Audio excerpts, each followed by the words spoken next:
comprenez ça? Alors, maintenant, Dieu prépare les gens pour ça, c'était un mandat qui a eu cette compétition-là. Et puis celui qui a réussi, c'était l'archange. Vous comprenez?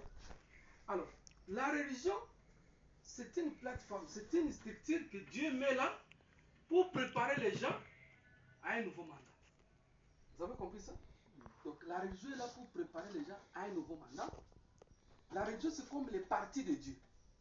Vous voyez ça? Où Dieu met son idéologie, donner la morale, non, le monde ici n'est pas bon, ainsi de suite. Pour préparer les gens à un nouveau mandat.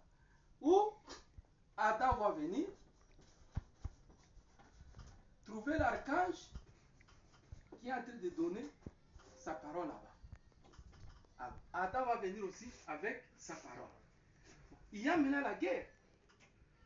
Alors, Dieu va donner tout le pouvoir à Adam pour vaincre qui? L'archange, qui est Satan. Vous comprenez? Oui. Mais quand on arrive à ce niveau ici, l'archange ne peut pas se présenter. L'archange ne se présente pas, même dans le royaume de Satan ici. L'archange ne se présente pas comme Satan. L'archange devient le Dieu. Ouais? L'archange se présente ici comme Dieu. C'est pourquoi c'est que la vérité que nous recevons dans les églises, ce n'est pas la vraie vérité de Dieu. Vous voyez ça? C'est la vérité parce que ce que l'archange a donné ici, c'était la vérité que Adam a reçue à Dieu. Vous comprenez? Oui. Mais ici, c'était la demi-vérité. Vous voyez ça? Donc, une vérité dans laquelle est incluse les mensonges, dans laquelle est inclus le mensonge. Alors, ici, c'est cette demi-vérité qui règne ici. Donc, demi, c'est-à-dire 0,5. Oui.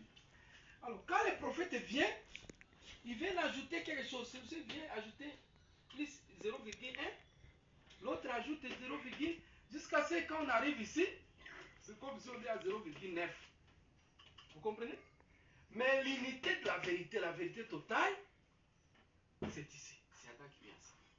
Alors, quand les hommes ont cette vérité, cette demi-vérité proche de la vérité, mais qui est différente de la vraie vérité, quand le Messie viendra avec la vraie vérité, cette petite différence qui sera là, l'homme doit maintenant le juger.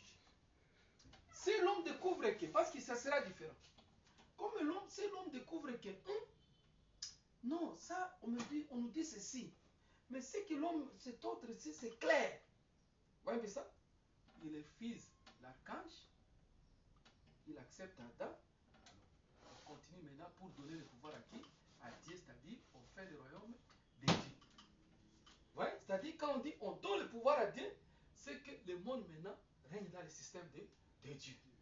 Alors, c'est pourquoi on dit quoi? Quand nous avons dit dans 1 Corinthiens 15 là-bas, nous sommes où? Dans 23. Ouais? Allez là-bas, qu'est-ce qu'on dit? 1 Corinthiens 15. Oui, vous prenez 24. 24. Ensuite viendra la paix, car il remettra le royaume à celui qui est Dieu et Père. Le royaume était sous les règnes de Satan. Alors, quand les gens acceptent Adam, le Messie ici, le Messie doit maintenant prendre ce royaume ici, il remet à qui? À Dieu. Il revient entre les mains de l'archange de Satan, il remet ça à Dieu. Continuez le texte. 25. Car il faut qu'il règne jusqu'à ce qu'il ait mis tous les ennemis sous ses pieds. Voilà. Qui règne? C'est Adam. Adam doit d'abord régner ici jusqu'à ce qu'il puisse prendre un à un et mettre sous ses ennemis, c'est-à-dire tous ceux qui étaient du côté de l'archange, les mettre en bas là-bas. Continuez. 26. Le dernier ennemi qui sera détruit, c'est la mort. Alors la mort c'est quoi? La mort c'est le système satanique. C'est-à-dire les derniers, la fin de tout cas, on détruit le système satanique. On met maintenant le système de Dieu. C'est ça le dernier ennemi. Vous voyez ça? Et continuez. Et 27. Dieu en fait a tout mis sous ses pieds. Dieu a mis sous les pieds de qui? Oui. Ce n'est pas Dieu qui vient. Dieu prend tout le pouvoir, c'est-à-dire la vérité ici, il donne à Adam. La guerre c'est entre la vérité et la demi-vérité. Alors Dieu va donner tout pouvoir, c'est-à-dire il va donner tout le pouvoir, toute la vérité à qui? À Adam. vu ça? Continue. Mais lorsqu'il dit que tout lui a été soumis, Mm. il est évident que celui qui lui a soumis, toute chose est acceptée. Alors, vous voyez, c'est à ce niveau-là que je voulais dire que si on met seulement Jésus à la place de Dieu, tout est, ce verset ici est bouleversé. Tout de la Bible est bouleversé. À part seulement ces versets, c'est quelques versets là qu'on soutient. Parce que si on montre que Jésus va travailler d'abord et puis à la fin, il doit remettre le pouvoir à Dieu. Et là, on montre que quand même Dieu lui a donné tout le pouvoir, mais Dieu n'est pas soumis à lui. Dieu est au-dessus de lui. Vous comprenez ça? Et si tu continues, on dit Dans 28. Et lorsque toutes choses lui auront été soumises, alors le Fils lui-même sera soumis à celui qui lui a soumis toutes choses, en fait que Dieu soit tout à tous. Vous comprenez ça? C'est clair. Mais comment est-ce seulement à partir d'un seul verset ou bien deux versets, il veut détruire toute la Bible? Parce que dès qu'on dit ça, toute la logique de la Bible est fautive. Mais si on comprend que Jésus est en position d'Adam, la Bible devient claire. Vous avez compris ça? Alors, c'est pourquoi vous allez voir que les gens aujourd'hui n'ont pas besoin de connaître la vérité. Chaque personne a plutôt besoin de défendre son église, de défendre sa doctrine. Vous comprenez ça? C'est ce que les gens font. Parce que même la chose qui est claire comme ça, lui dira, ah, équipe est quoi. Donc si il bouge dans son église, il est déjà fou. Il défend ça, ça devient comme une politique. Ça devient un débat contradictoire. Vous avez compris ça? Mais pour celui qui cherche la vérité, quand il apprend, tel que je suis enseigné ici, il comprend que non, ça c'est la vérité. Ouais? Alors maintenant, ce que je t'enseigne pour le moment, nous sommes maintenant ici. J'avais déjà expliqué tous ces aspects ici. Nous sommes maintenant à la mission d'Adam. Quelle guerre, comment la situation d'Adam sera? Comment Adam viendra vaincre l'archange? Comment Adam viendra ravir le pouvoir humain de Satan pour donner ça à Dieu? Et c'est ça la mission de Jésus. Donc celui qui est venu comme Adam ici, c'est Jésus. N'est-ce pas ça? Alors, nous avons montré que quand il va venir, sa mission est subdivisée en deux volets. La première chose, le Messie viendra d'abord créer l'arche. Ouais, l'arche de refuge. Ou encore l'arche de Noé. Comme Jésus a dit, ça sera comme le temps de Noé. Cette arche-là, c'est quoi? C'est que Jésus viendra d'abord comme Adam. Il va accomplir d'abord la mission adamique, la mission que Dieu a donnée à Adam. Donc, ceci nous appelons la mission du Messie. La mission du Messie ici aura deux volets. Premier volet, c'est la mission adamique. Vous voyez ça? La mission adamique ici, c'est ce que Dieu a demandé à Adam et ce que Dieu demande à toute personne. En tant qu'être humain, il doit devenir parfait. Il y a la perfection individuelle. Donc, Adam doit d'abord devenir parfait, uni avec Dieu. Ouais? Adam doit avoir une femme, une Ève, unie aussi à Dieu, et former une famille. Vous voyez ça? Il formait une famille ici. Donc ça devient la famille de Dieu. Et Adam doit dominer sur toute la création.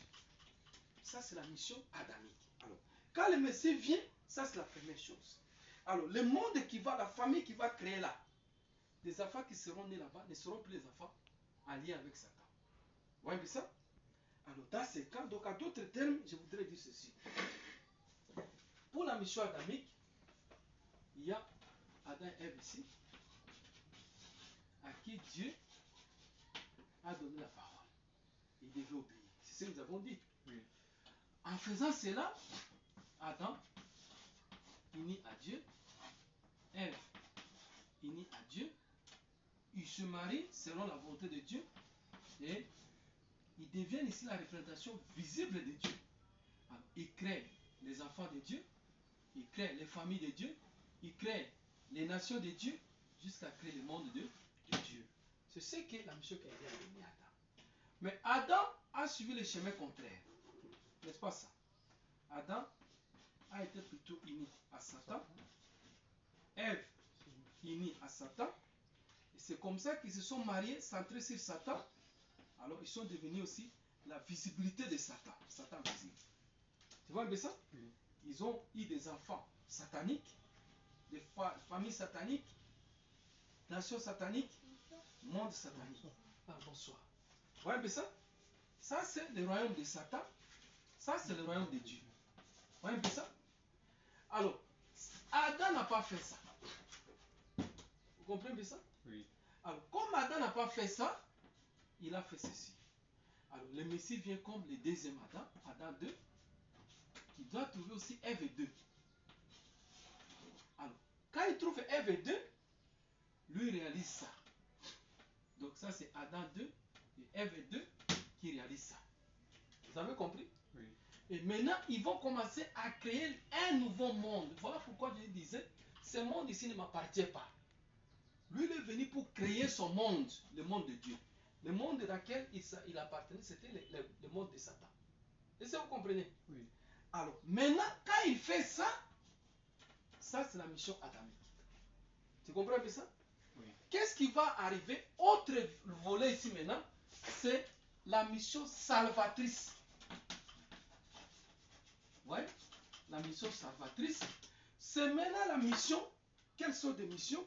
Où les descendants, le premier monde, le monde du premier Adam, doit entrer dans le monde du deuxième Adam. Pour être ici, Dieu existe ici. Mais ici c'est Satan, ici c'est Dieu. Vous voyez? Oui. Alors, il faut mettre un moyen pour que les gens quittent le monde de Satan pour entrer dans le monde que lui a déjà créé, le monde ici. Ouais? Oui. Lui crée ce monde.